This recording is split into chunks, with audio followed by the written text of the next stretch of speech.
Hoje nós vamos falar um pouco sobre o cotovelo, certo? No cotovelo nós temos que ter um bom entendimento sobre a biomecânica dessa articulação. Então o húmero ele tem uma inclinação anterior ali na região troclear, na região do capítulo, tem uma ligeira rotação interna com um valgo de aproximadamente 6 graus e um ângulo de carregamento do cotovelo de 11 graus. O que se delimita um ângulo de carregamento para que a gente tenha mais entendimento? É um ângulo formado entre o húmero e a una. Então eu costumo até dizer para os nossos residentes, quando estão em contato rodando na nossa enfermaria, que se há de escolher entre um dos ossos para você fazer um reparo numa fratura de antebraço, por exemplo, se você só tiver uma placa e tiver que escolher entre o rádio e a una, qual dos dois ossos você escolhe reparar? Né? Eu faço essa pergunta e a resposta é a una, porque justamente a una é quem delimita essa articulação com o cotovelo, com o húmero, né? Formando o ângulo de carregamento do cotovelo e, portanto, sendo de fundamental importância para essa movimentação. Mas vamos lá. Outras coisas, outros fatores, né, são importantes para essa articulação. Então, para que a gente tenha um entendimento, a gente vai voltar muito nisso ao longo aí das nossas discussões de caso, falando um pouco sobre cada uma das situações a respeito dessa articulação. Nós vamos estar falando do arco funcional de movimento.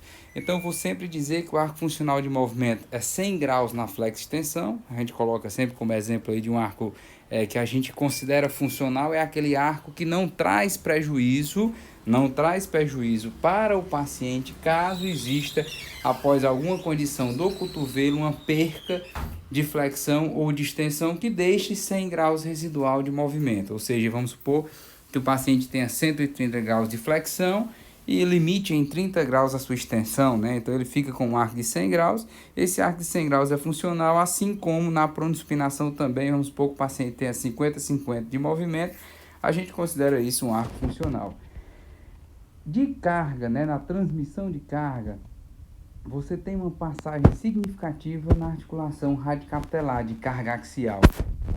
Quando você, por algum motivo, tem a necessidade de fazer uma retirada da cabeça do rádio, isso não quer dizer que o paciente de todo ele vai perder essa capacidade de suporte de peso, mas que ele tem que ter, como ele perde na estrutura do cotovelo, um dos pilares, ele tem que ter uma contenção ligamentar na região medial, ou seja, no complexo ligamentar medial, ele tem que ter uma contenção ligamentar muito significativa para suportar bem esse estresse que vai ser feito toda vida que o paciente for submetido a uma carga axial, que não tiver a cabeça do rádio, obviamente ele perde uma das colunas e vai estressar bastante a região medial do cotovelo, porque o cotovelo vai ficar caindo em valgo. Então, por isso que quando se retira um desses pilares, ele perde essa capacidade de suporte de peso lateral e tende o rádio a migrar proximalmente em direção ao capítulo, né? Assim como o cotovelo tende a aumentar esse ângulo de carregamento, que é de 11 graus, ele tende a ficar de 15, de 20, depende da condição de valjação que ele vai ter no cotovelo. Para que a gente entenda um pouco mais na frente sobre a estabilidade do cotovelo, é fundamental que nós entendamos a anatomia. Então, o complexo ligamentar do cotovelo na sua região medial, ele é composto em especial pela banda anterior. Vocês vão escutar a gente falar muito nisso, dessa região de inserção na una da banda anterior, que é a parte mais importante do complexo medial, certo? Que ele se insere aí no coronoide, nessa região, no processo anteromedial do coronoide, né, na faceta dessa região. Na parte lateral, também é um complexo, em que você vai ter muitos fatores importantes, aí vai ter o ligamento anular, a parte que liga aí o rádio na região humeral, a parte posterior, que seria uma continuidade da cápsula, e nós vamos ter também o ligamento húmero-ulnar, certo? Lateral. Então essa região é a região do complexo que denota aí uma maior estabilidade, em especial em varo, quando alguma carga em varo está sendo submetido ao redor do cotovelo. Então, para a gente aí trabalhar essa região, vamos lembrar, o complexo ligamentar medial, complexo ligamentar lateral. Complexo ligamentar medial, ele vai estar ativo principalmente quando submetido ao estresse em valgo do cotovelo, e a região lateral, quando está submetida a um estresse em varo do cotovelo, é quando se vai atuar nessa região. Então, O cotovelo ele tem uma anatomia óssea muito própria, muito intrínseca, e isso faz com que ele tenha muita estabilidade quando está bem articulado, né? Ou seja, quando ele está em flexão, ele é realmente uma articulação bastante estável. Então isso faz da necessidade de sempre na hora que a gente for reparar alguma lesão óssea, ter o cuidado de deixar bem anatômico nessa região articular, em especial na região do coronoide, que é onde pode ser um fator estabilizador, um fator de bump, né? Ou seja, de evitar com que o olecrano se desloque para posterior em algumas lesões. E quando você refaz muito bem essa região do coronoide, você evita com que o cotovelo se desloque para posterior e fique instável. Isso é uma coisa que a gente ainda vai discutir bastante um pouquinho lá para frente, certo?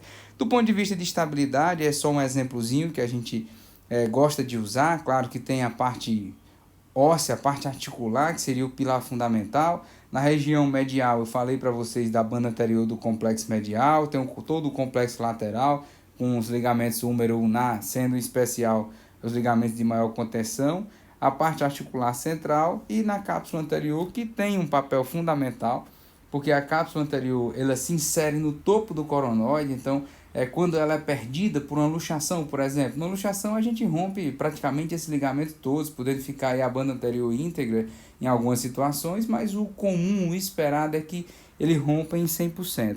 Quando isso acontece, né, quando essa ruptura em 100% acontece, muitas vezes, né, quando se há uma alteração de uma luxação complexa por alteração óssea, uma tríade terrível, você tem a necessidade de fazer um reparo da cápsula anterior, porque ela vai ser um fator que vai impedir o cotovelo de migrar para posterior, de fazer luxação ou subluxação posterior, porque ela é um contensor anterior nessa região articular do cotovelo. Aqui algumas abordagens cirúrgicas aí mais a título de exemplo, né, que a gente no cotovelo vai desde uma abordagem artroscópica por portais mediais, laterais, posteriores, que a gente pode no segundo momento conversar sobre isso, até abordagens puramente medial, puramente lateral, a associação dessas duas abordagens, a abordagem anterior, quando se tem alguma lesão vascular, um reparo vascular, outra lesão como por exemplo lesão do bíceps braquial, que você faz uma via, um mini open, uma via pequena na região anterior do cotovelo,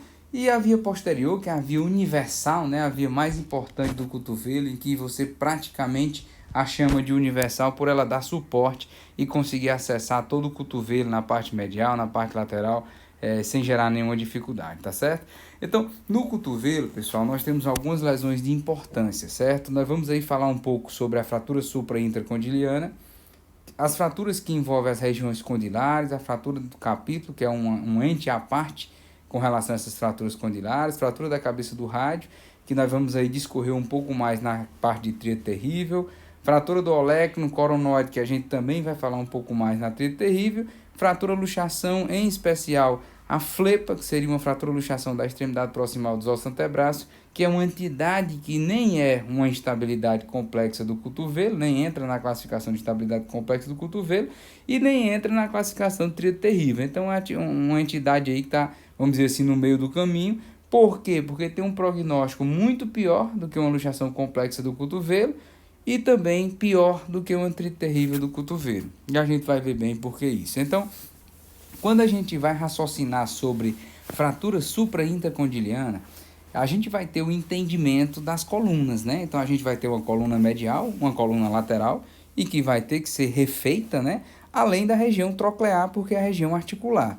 Volto e insisto a falar com vocês. Por que eu falo aí na região troclear, em especial na articulação húmero-ulnar? A região do capítulo, do ponto de vista de movimento, ela não tem um fator de importância muito significativo. Então, quando você parte por reconstrução, a gente mesmo tem bastante experiência nesse tipo de fratura e em certas circunstâncias que você tem uma lesão troclear muito significativa, em que a região húmero-ulnar praticamente ela some, ela pode fazer uma fratura aí nessa região da articulação entre o húmero e a una, de modo que faça uma fratura muito comunitiva, como um projetil por arma de fogo, por exemplo, e é necessário a gente tirar o capítulo, migrar esse capítulo, fazendo-o substituir como enxerto dessa região central da articulação do cotovelo, e isso tende a ser uma boa condição, às vezes melhor do que você tirar enxerto tricortical do ilíaco ou de outro lugar que não tem cartilagem, que no futuro vai levar a um grau de degeneração muito mais rápido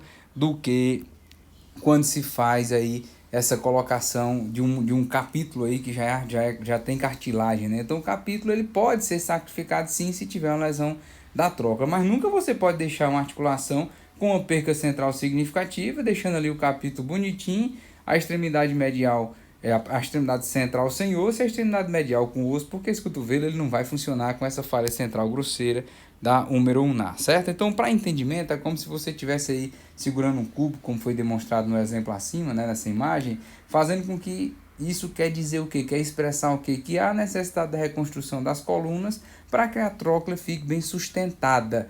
Então, quando se observou isso, pensou como é que a gente reconstrói aí essas colunas, né? Quais são as técnicas cirúrgicas que a gente pode utilizar?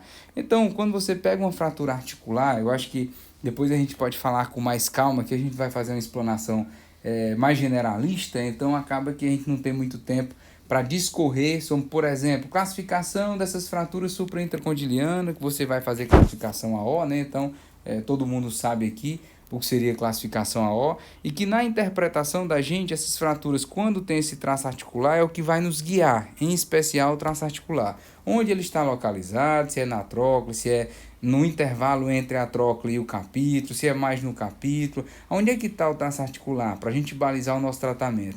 Na região extraarticular, qual é a altura desse traço? É uma fratura mais baixa, mais periarticular, é uma fratura mais alta, mais metadiafisária? Então, onde é que está essa fratura?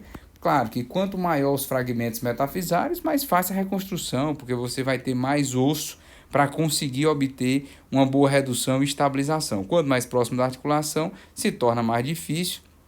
Existem artifícios que você vai ganhando aí no seu dia a dia para fazer com que essas reconstruções elas sejam mais precisas. Fazer ou não fazer osteotomia do olecno, isso é uma questão de preferência pessoal. Eu particularmente hoje opero praticamente mais de 90% dos casos que a gente opera não faz osteotomia do olecno. Eu sempre faço uma abordagem posterior com a via paratricipital, medial e lateral, abordando a articulação com estabilidade absoluta, normalmente com parafusos de compressão, pode ser parafuso canulado, de 3,5, 4,5, depende do volume da articulação e depende da localização do traço. Após isso, a gente faz uma montagem provisória com fios, pegando aí essa lesão epifisária, já com a articulação reconstruída, e ajusta ela com relação à metáfise, e a gente com isso faz uma estabilização provisória com fios e depois posiciona a placa. Se você vai botar uma placa posterolateral, uma placa medial, uma placa medial e outra placa lateral, ou seja, se as placas são paralelas ou perpendiculares, aí eu acredito que depende um pouco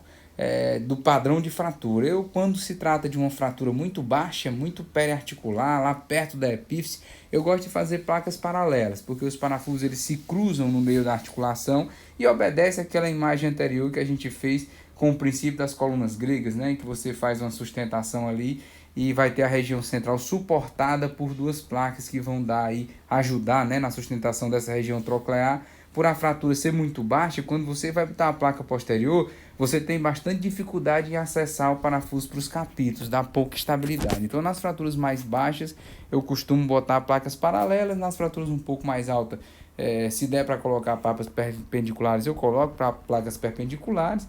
Inicio sempre por uma placa lateral, eu acho que torna a cirurgia mais fácil, porque quando você inicia pela placa lateral, você já garante uma estabilidade mínima e a partir daí você pode girar, né, o cotovelo, né, fazer rotação do cotovelo para expor mais a região medial e você ter melhor condição de fixação com parafuso nessa articulação. Eu faço uma parte aí com relação a ossos muito osteoporóticos, às vezes fraturas muito cominutivas. A gente não tem acesso aqui, eu particularmente nunca fiz artroplastia total do cotovelo aqui no estado do Ceará, mas fica como uma opção sim, num osso muito porótico, numa pseudartrose, ou seja, numa não consolidação das fraturas dessa região.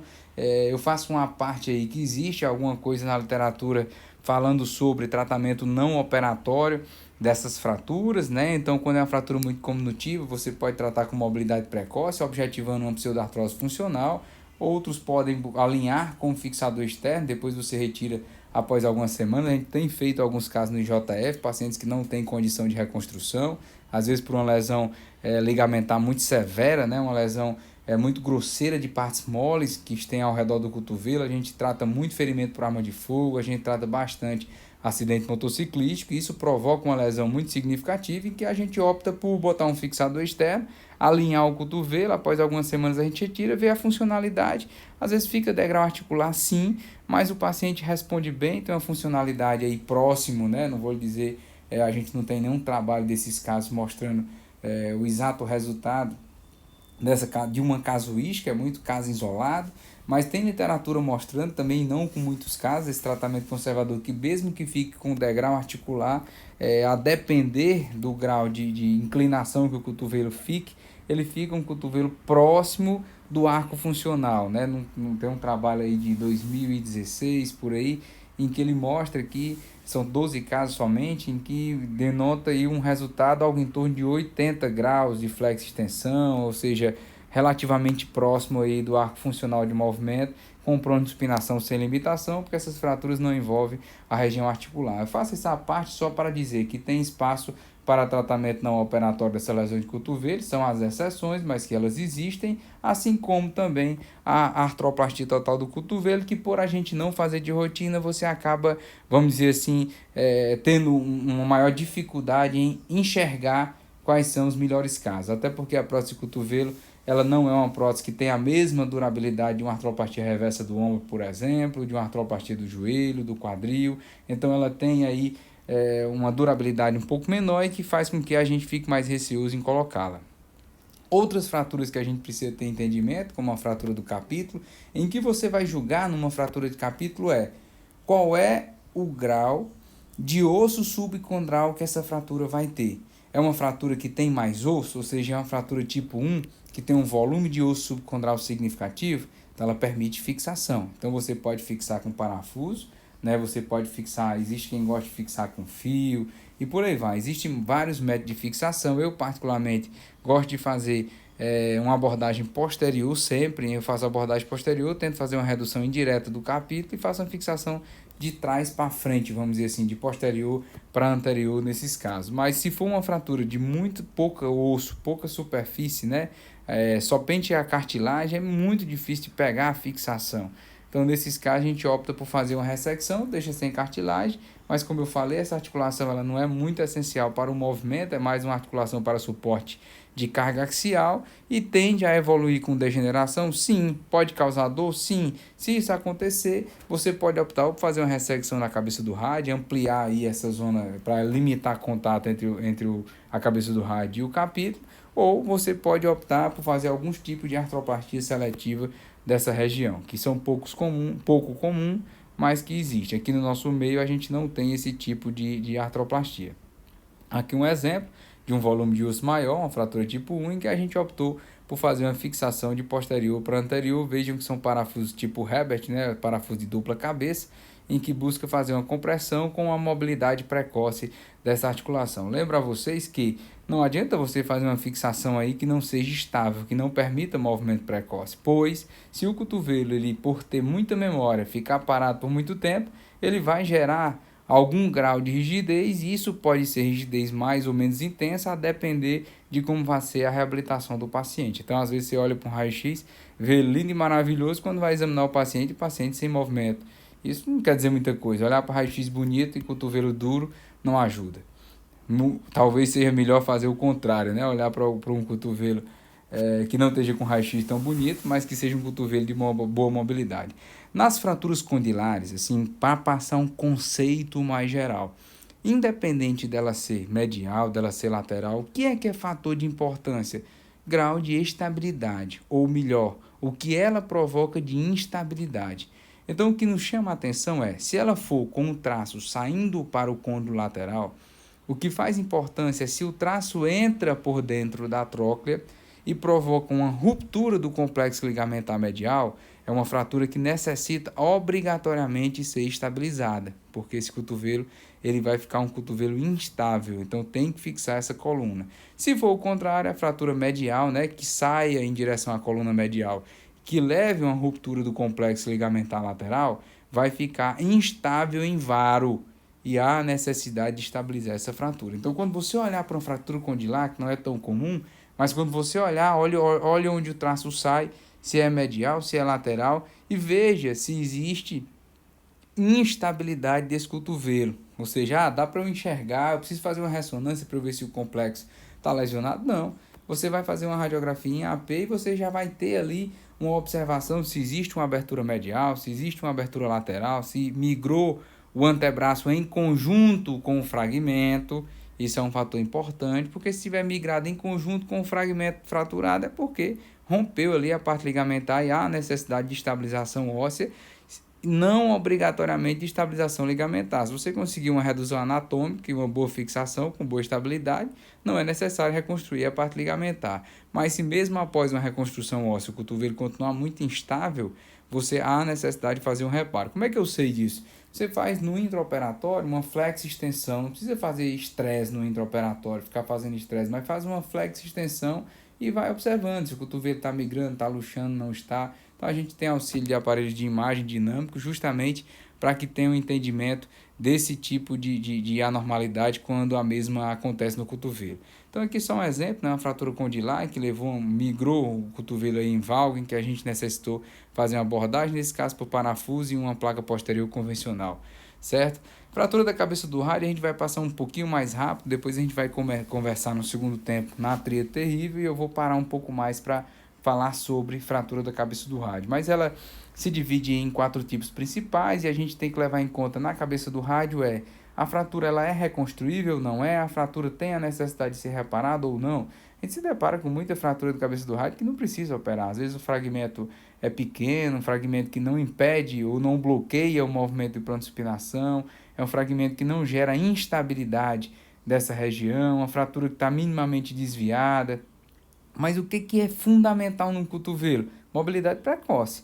Então, se você optar por fazer um tratamento no operatório da cabeça do rádio, tenha em mente uma coisa, não adianta botar um gesso no paciente e deixar ele ali, sei lá, 6 semanas imobilizado com o gesso para depois você retirar que o cotovelo vai estar duro, você vai trocar uma simples fratura de cabeça do rádio por uma rigidez do cotovelo, que é uma patologia extremamente difícil e complicada de se tratar. Então, optou por um tratamento conservador, saiba, esse paciente só vai ter direito ao uso de imobilização analgésica por um curto período de tempo. Esse curto período de tempo é algo em torno, no máximo, aí, de 15 dias. Após isso, ele já tem que começar um trabalho fisioterápico para a recuperação do movimento, mesmo sem ter uma consolidação óssea, mesmo sem ter um cotovelo indolor, há a necessidade de estímulo de movimento, porque essas fraturas, quando se opta por um tratamento não operatório, imagina-se que ela não vai gerar bloqueio, imagina-se que ela não seja uma fratura instável, não vai desviar, e se desviar a gente vai lá e reconstrói no segundo momento. Então são fraturas relativamente tranquilas, simples.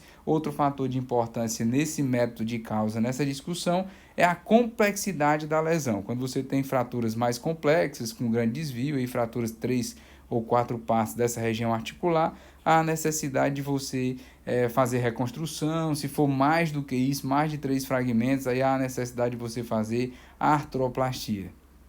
Então aqui um exemplo, um fragmento desviado, né, com um fragmento aí que envolve algo em torno de, sei lá, talvez 40% da articulação. Então é muita coisa. Se envolvesse aí 20%, você optaria talvez por, se estiver gerando bloqueio, por ressecar. Mas um fragmento maior tem a necessidade de fixar. Então você coloca o parafuso, libera movimento imediato.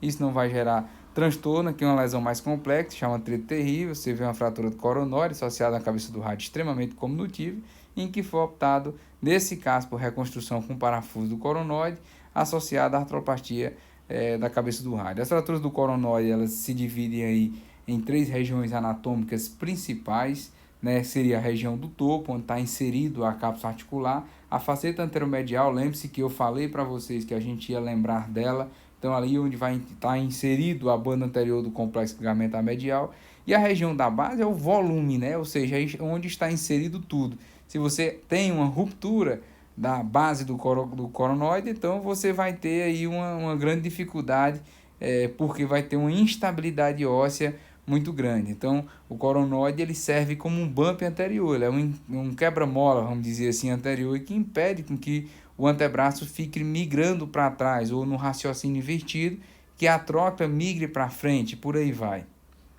Então, quando você tem uma lesão que envolve essa região do coronoide, que é só para mostrar um exemplo de insucesso, em que se esqueceram do coronoide aqui, foi feita uma abordagem só com reconstrução do olecno, com banda de tensão, coronoide não reparado, Olha o que aconteceu, olha o que aconteceu. O cotovelo ficou luxado, continuou luxado, ele não tinha bump anterior. Foi uma fratura muito basal do coronoide. Então, quando você faz a reconstrução, você estabiliza o cotovelo, traz ele para uma boa posição para permitir com que o arco de movimento seja feito adequadamente. Não acho que isso é incomum, faça essa observação. Toda reconstrução posterior do cotovelo, lembre-se do coronoide, senão fica subluxado e esse cotovelo vira um desastre. Então, lembre-se disso. Na fratura de olecranon, são fraturas em que boa parte delas são cirúrgicas, porque são fraturas desviadas, em que você, dentro de uma linha de raciocínio, o que você vai ter que ter muito aí entendimento é, primeiro, a fratura é desviada? Não é. Se ela é uma fratura que não tem desvio, é claro que é uma fratura que permite aí um tratamento não operatório. Se ela tem desvio, é fragmento único, é fragmento, múltiplos fragmentos, tem luxação do cotovelo associada? Não tem. Se for fragmento pequeno e tipicamente o mecanismo for por avulsão, existe uma boa indicação para você fazer tratamento operatório, porque você tem que reinserir o tríceps e nessa condição através de uma banda de tensão. Se o fragmento for grande, é sinal que não foi por avulsão. Então não tem uma boa indicação para a banda de tensão. Talvez seja melhor você fixar com placa, porque foi um trauma direto nessa região. Então, por conta disso, um fragmento maior, a banda de tensão ela não é bem indicada.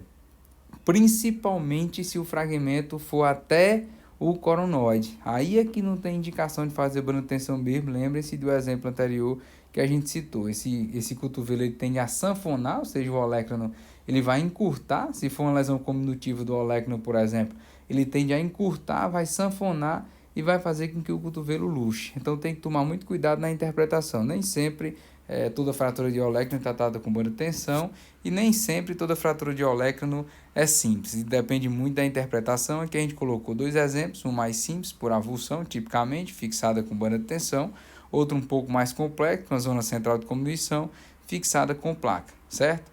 Então, isso é o que a gente tinha para falar sobre essas fraturas aí ao redor do cotovelo, tá certo? Nós temos ainda alguns outros temas para discorrer e a gente vai falar um pouco sobre luxação do cotovelo no segundo tempo para vocês terem um bom entendimento.